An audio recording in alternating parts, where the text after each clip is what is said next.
মাংস খেতে ইচ্ছে করলে আর বাজারে গিয়ে খাসি বা মুরগি কাটাতে হবে না।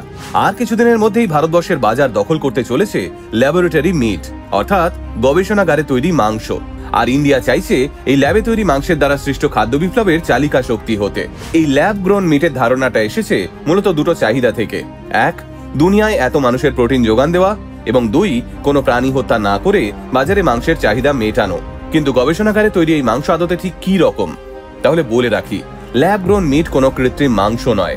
সত্যিকারের প্রাণীর কোষ ব্যবহার করেই গবেষণাগারে বিপুল পরিমাণে মাংস তৈরি করতে সক্ষম হয়েছেন বিজ্ঞানীরা। কত দাম হতে পারে এই ল্যাব মিটের? শোনা যাচ্ছে প্রতি কেজি 300 থেকে 350 টাকা দাম হবে এই মাংসের। আগামী 1.5 থেকে 2 বছরের মধ্যে এই মাংস চলে আসবে মার্কেটে। কারণ ভারত সরকারের লক্ষ্য বায়ো ইকোনমিকে 2030 সালের মধ্যে $300 বিলিয়ন আয়তনে পৌঁছে দেওয়া। আপনাদের কি মনে হয়, এই গবেষণাগারে তৈরি মাংসকে কি মানুষ সাদরে গ্রহণ করবে, নাকি তারা বাজার থেকে মাংস কিনে খাওয়াই বেশি পছন্দ করবে? কমেন্টে নিজেদের মতামত জানাতে ভুলবেন না কিন্তু।